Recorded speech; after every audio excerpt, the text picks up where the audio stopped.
Hey everyone, welcome back to another Mattel Jurassic World review. And we look at this, I finally have something new to review on the channel. It's been a lean couple of months around here. That's mainly because of this pandemic that's been going on. Distribution has been absolutely terrible, actually pretty much grinded to a halt. But finally, we have something new to talk about. It's the brand new Control and Conquer Carnotaurus with the brand new Jurassic World Camp Cretaceous branding on the package. For those of you unfamiliar what Camp Cretaceous is, it is a brand new animated series that is supposed to be premiering on Netflix, I believe, sometime in August. If you're familiar with the original Control and Conquer Carnotaurus, this figure is just a straight-up repaint of that figure. And I actually went back and checked to see when I did the review on that original Carnotaurus. I did that about 6 months ago.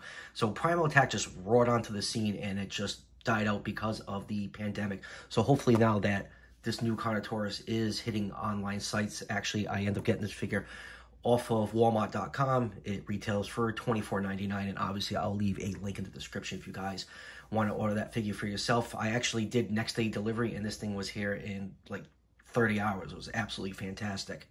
So before I crack this figure open, I want to take a detailed look at the packaging. Since this is brand new packaging, I'm actually going to take the Carnotaurus out because I want to get a good look at all that nice artwork behind the figure. All right, let's take a closer look at this new packaging. I'm going to start right up here in the corner. You have the Netflix branding stating that Camp Cretaceous is going to be an original series. And then going over here, the Jurassic World logo is in the Camp Cretaceous colors. Then you have Camp Cretaceous just below Jurassic World. Over here, you have a picture of the Carnotaurus action feature. Down here, we have the Primal Attack logo that we've seen on a bunch of the newer figures already. And then down here, the Carnotaurus is called Toro. So it gets this particular Carnotaurus is going to be a character in the series. And then right here on the bottom right-hand corner, we have the kids that the show are going to focus on. Then we have Toro right here. So I know the fan community is kind of torn on the animation style. But, the kids are very cartoon and animated, and the dinosaur renders look really, really good. So it's obviously going to be a kids show, so I'm definitely going to check it out. I really hope we get a trailer really soon for the show. I've been very interested to see how it's going to turn out. And then right here, you got the Mattel logo in the corner. And then right here behind the Carnotaurus is all this beautiful artwork. I'm assuming this is actually the Camp Cretaceous. I read the synopsis for this show, and I believe the kids are camping on the far side of the island at Camp Cretaceous, and then, the Indominus Rex incident happens.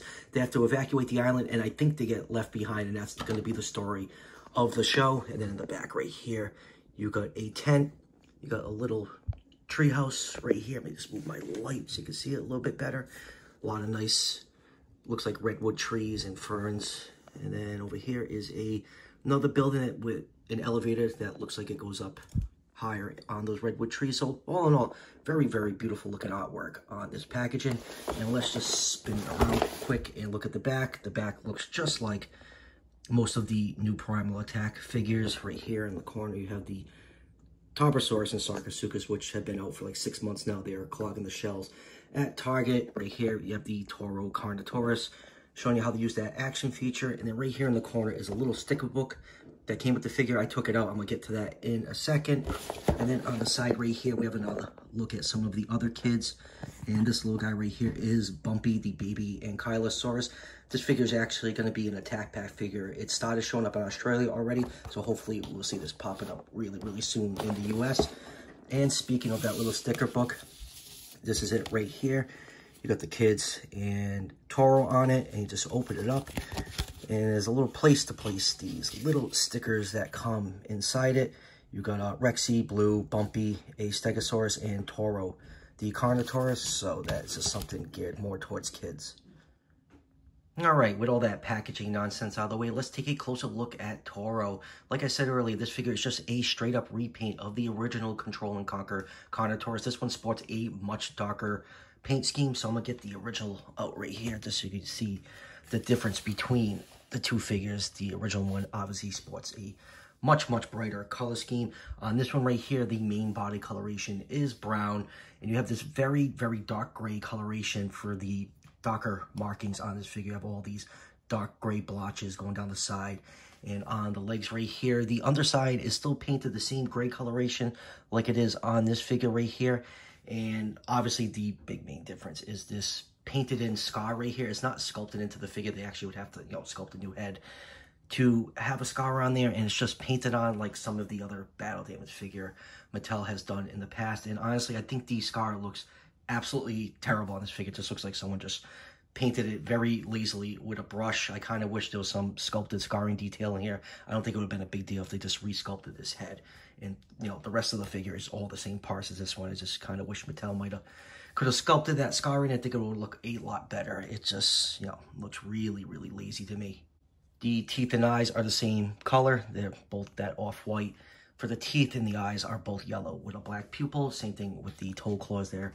Both painted in black. So let me just get this original Carnotaurus all the way right here. And just going to do a couple quick measurements on this figure. This figure is 15 inches long from the tip of the tail to the end of the snout right here. And just about 8.5 inches tall to, 7.5 inches tall to the top of the horn right here. So Carnotaurus in real life was estimated to be about 30 feet long. So with those measurements, that would put this figure somewhere in the 1/24 scale range.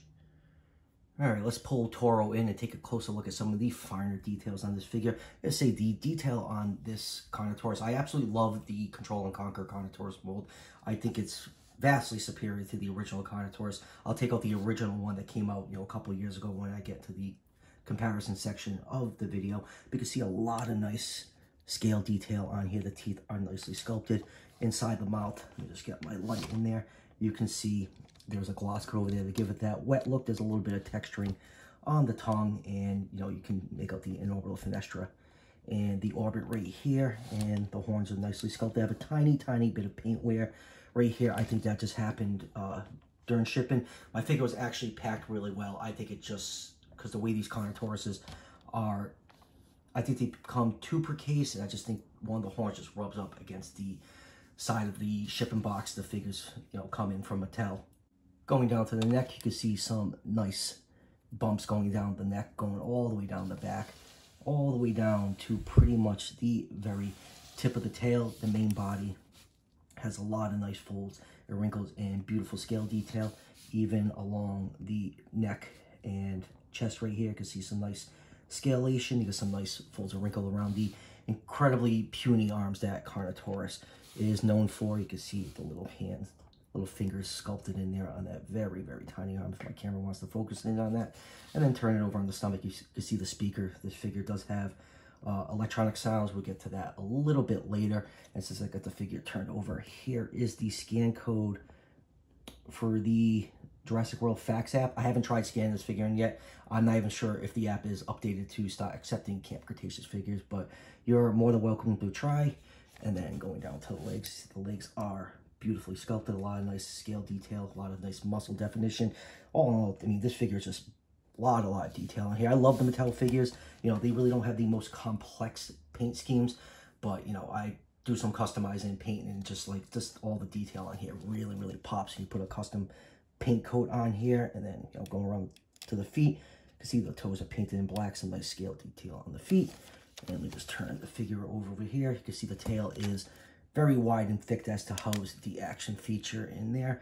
And that's about it for, you know, the close-up of this figure. I really do like this Carnotaurus. Here it is from the other side. There's no scar on the other side. It's just on this side of the figure. Moving on to articulation, there is barely any articulation on this figure. Most of the movement is directly controlled to the action feature, which we'll get to momentarily. So the little arms right here have some articulation. They can move forwards and backwards, and they can actually swing out just a tiny bit. And the only other articulation on this figure is at the ankles right here. You can rotate the feet to help with stability, but just like the original release Carnotaurus, this figure is very stable. Now, to activate the electronic roars on this figure, there is a button right here at the base of the tail. Pressing that button will cause the mouth to close and activate the electronic roars.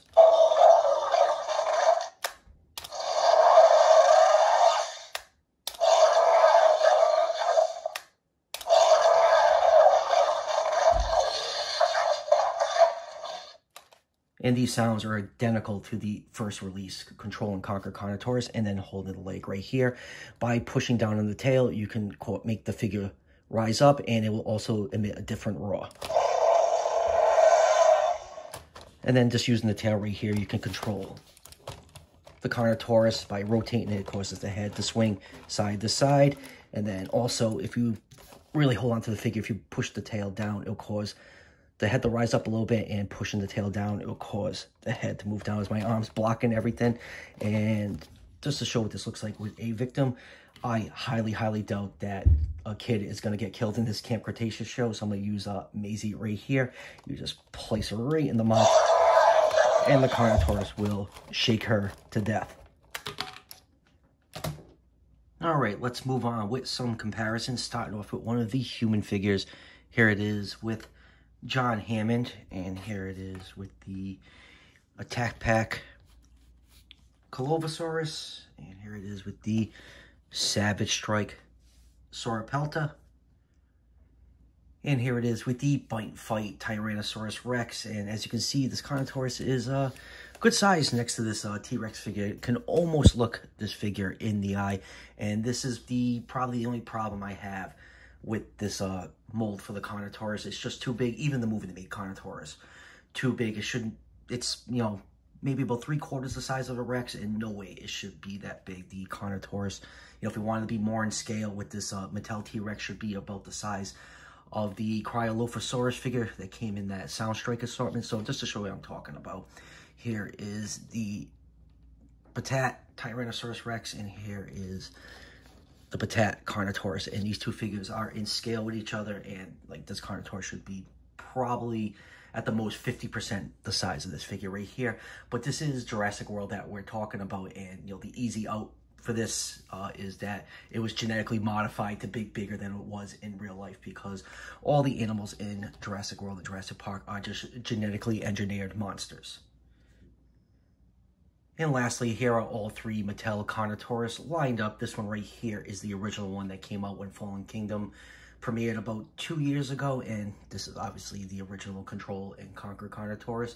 And all three have really nice paint schemes, and I love the mold on both these figures. But if I had to pick only one, I really like the color scheme on this new one right here, the Camp Cretaceous Toro. Other than that hideous scar on the other side, I just think it's absolutely ugly look. It's too bright of red, and it just, you know, like I said, it looks lazily painted on. I absolutely love this natural looking color scheme on this new Carnotaurus. So final thoughts on this figure. I absolutely love this Carnotaurus. I think this is the best looking one of the three that Mattel has produced so far. The natural looking paint scheme looks fantastic. The sculpting and detail are also great, and the action feature is fun to play with.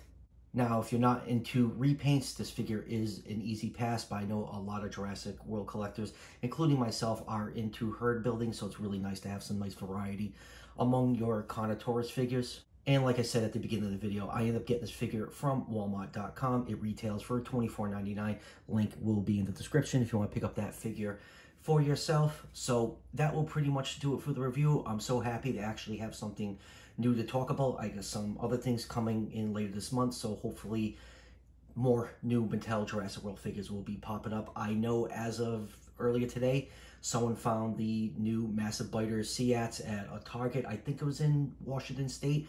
So that figure should be making its way around the country probably in the next month or so.